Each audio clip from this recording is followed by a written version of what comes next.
Setelah kita melihat bagaimana Takagi Sensei menginterview dalang dari sebuah ini, Tachibana. Ternyata Tachibana setelah selesai diinterogasi dia mulai mengikuti pelajaran. Dan untungnya belum ada rumor aneh yang beredar nih. Tinggal Tachibana sebarkan aja informasi yang menguntungkan bagi dirinya, lalu menjatuhkan para junior-junior yang sudah ia siapkan menjadi kambing hitam. Menyalahkan Hayashi, siswi kelas 1, memang agak kejam.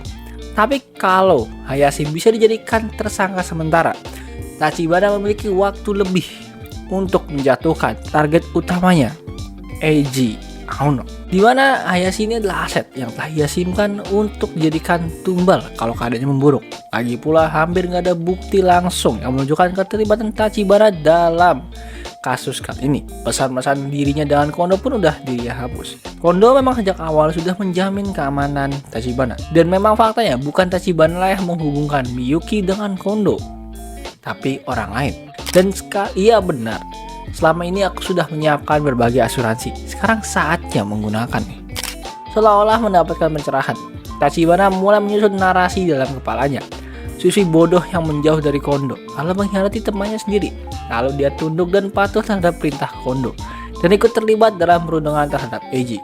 Tinggal arahkan kecurigaan tadi ke Hayashi untuk menciptakan waktu yang ia butuhkan agar fakta yang dia bentuk bisa disebarkan. Tak masalah juga pihak sekolah belum melakukan penyelidikan secara serius, memikirkan bahwa pertandingan terbesar dalam hidupnya sebentar lagi akan dimulai, membuat tubuhnya bergetar. Kalau sudah begini, aku akan jadi wanita jahat sampai habis-habisan. Tanpa sadar, sambil mencatat isi papan tulis ke dalam buku catatannya, Tachibana tersenyum dengan ekspresi yang sangat kejam. Tachibana sudah berubah menjadi villain kayak Joker, cok. Wow. Tapi sebelum kita berlanjut ke drama anak kecil, kita masuk dulu ke drama politiknya. Di kantor Perdana Menteri, saat Perdana Menteri sedang bekerja di ruangannya, seorang sekretaris berlari dengan wajah yang panik. Perdana Menteri, ini gawat, lihat ini. Sebuah majalah diletakkan di mejanya. Di atas dokumen-dokumen sedang ia kerjakan. Yang di bawah adalah majalah mingguan yang memang gak terkenal. Isinya cuma majalah gosip murahan yang biasanya penuh oleh skandal artis. Dana gelap anggota Dewan Kondo mengalir ke faksi Perdana Menteri. Sumber mengungkap hubungan mesra dengan tersangka. Kemarahan Perdana Menteri muncul. Apa-apaan ini? Siapa yang bocorin? Sang sekretaris pucat, mulai mencari alasan. Kami nggak tahu pak, bisa jadi ini hanya spekulasi media aja. Jadi tolong tenang dulu ya pak. Kau pikir siapa yang bisa tentang kayak gini? Benar ya? Dengar ya? Tekan polisi dan kejaksaan kalau perlu. Segera akhiri penyelidikan ini. Paksa Kondo dan anaknya untuk mengakui semuanya.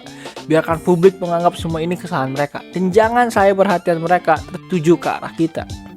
Ternyata serangan balik dari Kondo dan Sekjen Ugaki mulai muncul.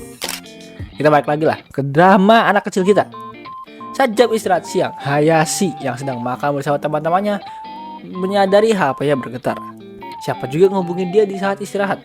Dan sejak Hayashi keluar klub, hampir nggak ada orang yang menghubungi dia lagi. Memang agak aneh lah. Tapi ternyata itu notifikasi dari media sosial. Sebuah pesan langsung dari akun anonim masuk ke akunnya. Kalau kamu berani bilang yang enggak ke guru atau siapapun, kamu bakal menyesal loh. Kamu juga salah bersalahnya karena diam aja waktu itu. Coba karena kamu keluar dari klub bukan berarti kamu bebas dari dosa. Kalau saja waktu itu kamu menghentikan mereka, semua ini nggak akan terjadi. Ke Eiji, jangan sok polos deh. Ketika Hayashi membaca pesan-pesan tadi, ia langsung mematikan layar ponselnya. Ini sangatlah menakutkan. Tubuhnya mulai gemetaran. Hayashi bilang ke teman-temannya kalau dia nggak enak badan, lalu pergi menyendiri. Hayashi rasa pesan itu dikirim oleh seorang dari klub sastra. Justru karena Hayashi merasa begitu, ia makin takut. Klub sastra tahu alamat dan kontak Hayashi. Kalau sampai data pribadi tersebar, ini sangatlah menyeramkan. Hayashi gemetaran ketakutan dan hampir menangis. Dan ini adalah rasa yang Eiji alami. Keadaannya jauh lebih buruk daripada yang Hayashi rasakan. Tapi Eiji nggak lari dan memilih untuk melawan. Sekarang Hayashi sadar betapa beraninya tindakan Eiji. Ini semua adalah hukuman bagi dirinya. Karena Hayashi memilih untuk menutup mata. Tanpa sadar, Hayashi sudah berjalan ke halaman tengah sekolah. Hayashi mulai merasa seolah-olah ada orang yang mengawasinya.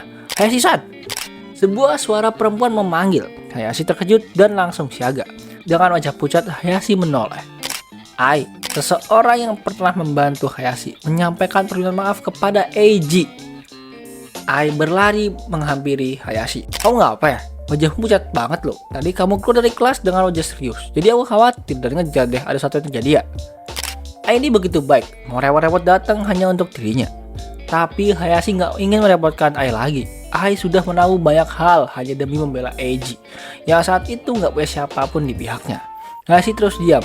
Banyak hal yang dia pikirkan, sampai-sampai Hayashi nggak bisa berkata apa-apa. Oh gitu ya, Hayashi ini cuma menolongku aja sih, dengarkan aja ya. Iya boleh. Setelah bertemu dengan Eiji Senpai, aku sadar satu hal. Selama ini aku selalu berusaha kelihatan kuat dan tidak pernah minta tolong ke siapapun. Tapi nyatanya, kalau kita nggak minta bantuan, orang lain juga nggak akan tahu kita butuh. Dan saat aku yang butuh bantuan nanti, aku juga nggak bisa bergantung ke orang yang pernah mengabaikan. Makanya, kamu beritahu aku ya, perasaanmu yang kayak gimana itu. Seolah-olah Ai tahu perasaan Hayashi. Tanpa sadar, Hayashi mulai bersandar pada Ai. Ai, tolong aku. Tentu aja, kalau aku nggak nolong sahabatku, aku akan nyesel seumur hidup. Bilang aja, kamu mau apa? Apa yang kamu butuhin? Ai tersenyum lembut. Ucapan Ai seperti kata-kata dari seorang malaikat. Dan Hayashi pun menangis dalam pelukan Ai. Ai terus memeluk Hayashi, berbagi rasa takut. Hayashi menangis begitu hebat. Pasti Hayashi benar-benar ketakutan, mendapatkan kebencian dari orang asing, dan tidak tahu kapan semua itu akan berubah menjadi kenyataan. Itu pasti menakutkan sekali. Fitnah dan hinaan dari akun anonim itu sangatlah memalukan. Gak apa-apa Hayashi, aku ada di pihakmu. Itu saja yang bisa Ai katakan, dan itu membuat Ai merasa gak guna. Tapi Ai tetap ingin berada di sisi Hayashi, walau hanya sebentar. Hayashi adalah gadis yang mendiam dan tertutup, tapi dia gak ikut serta dalam perundungan kemarin. Itu sudah tindakannya sangat berani. Meski dihimpit tekanan untuk ikut, dia tetap menolak. Saat Ai berusaha menyelamatkan naskah Eiji, Hayashi pun diam-diam membantu Ai. Setelah semua anggota klub berhenti datang, Hayashi menghubungi Ai dan sengaja gak mengunci ruang klub sastra. Dan kini, gadis sekuat Hayashi menangis dan menguapkan rasa takutnya. Aku sudah melakukan hal yang sangat buruk. Aku diam saja ketika senpai yang sangat baik itu dirundung. Meski dia sudah memaafkanku, aku tahu aku telah melakukan kesalahan besar. Aku juga sama bersalah dengan mereka. Padahal, Hayashi ini bukan pelaku utama, tapi Hayashi adalah orang pertama yang meminta maaf kepada Eiji. Bahkan saat kebenaran belum jelas, tindakan itu udah sangat luar biasa. Pasti telah menyelamatkan hati Eiji juga. Gak gitu, kamu udah minta maaf pada Eiji kan? Orang-orang yang mengirim pesan keji itu justru lebih buruk. Mereka yang benar-benar menyakiti Eiji, tapi gak pernah minta maaf. Mereka bahkan mencoba melukai Hayashi juga demi melindungi mereka sendiri. Yang gak bisa dimaafkan adalah mereka, bukan kamu dong. Mendengar kata-kata dari Ai tadi, Hayashi gemetar dan mengucapkan, "Makasih ya Ai." Bentar. Cas lampu dulu.